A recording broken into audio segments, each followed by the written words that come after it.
Thank you, Madam Chair. I'm fortunate to represent UC Riverside, a top-notch research university in the Empire, a sister school to both Berkeley and Irvine.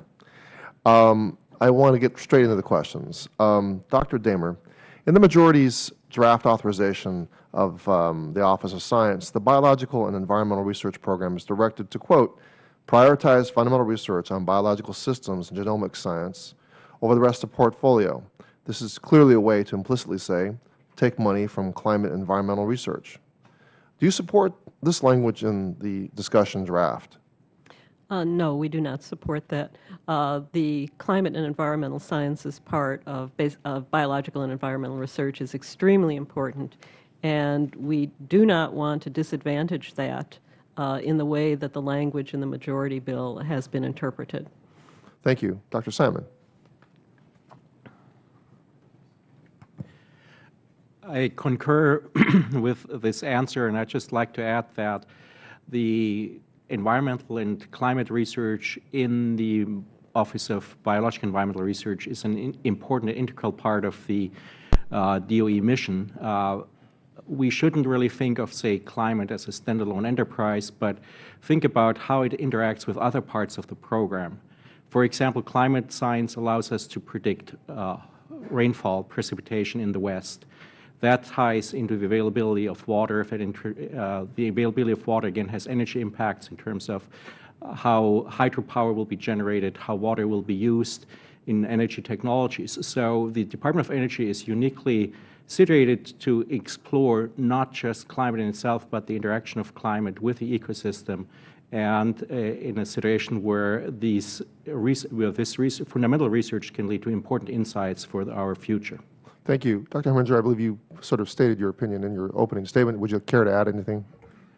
No, I just want to say that, as I said in my opening statement, I think it's a mistake to try to legislatively prioritize topics within the office when important topics such as the environmental sciences at sort of a really molecular level understanding are so important. These sciences are so important to my district and Southern California in general, where there's actually 7 or 8 congressional districts the size of several states that suffer from air quality issues. And our understanding of these, the way in which environmental, how the environment interacts with climate is very important to us. Dr. Simon, you mentioned the fact that you became an American citizen, that you saw this country as a place for you and a future for you in science. And you say you could no longer really say that to a graduate student today, or I'm assuming that's what you were thinking. Can you explain a little more what you were talking about?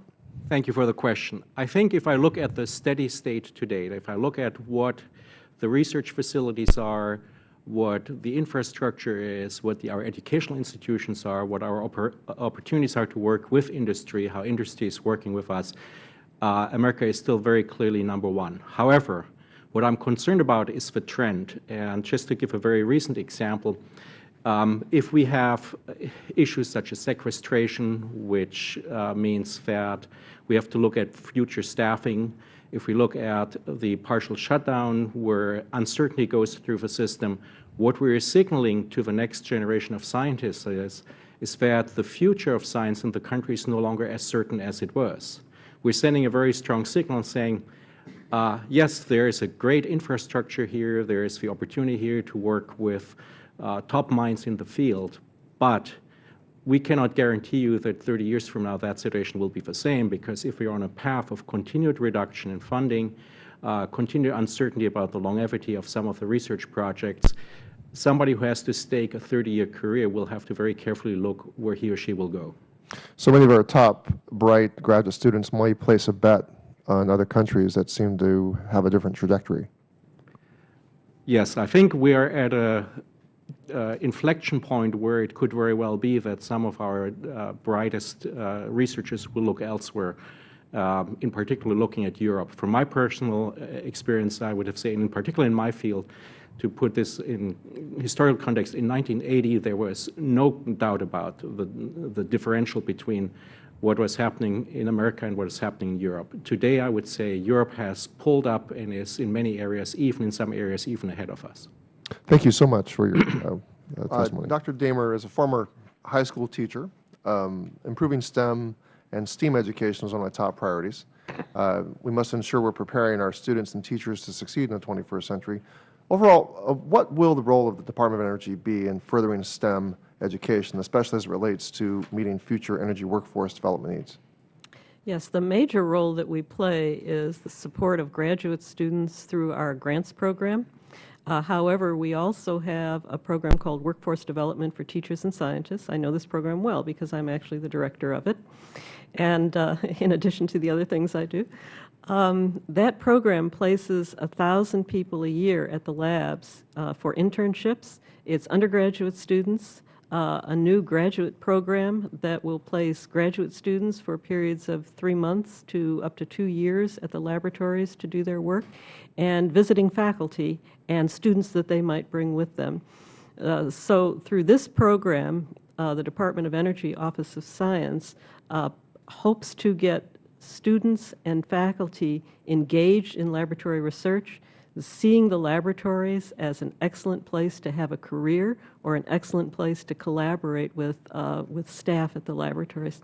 Like Dr. Simon, when I was getting out of graduate school, I really had no knowledge of what the laboratories were or what they did or what the workforce was like. I had a postdoc at Argonne National Laboratory. I thought it would be a couple of years. It turned out to be 23 years. And unless we bring people into the laboratories and let them understand what those laboratories do, I don't think that we will have as vibrant a workforce as we might have. So this is a very important program to us. STEM is very important to us. The Computational Science Graduate Fellowship Program, which is a partnership between the DOE Office of Science and the DOE National Security Administration, is widely considered to be a success in meeting the DOE National Laboratories computational science workforce needs.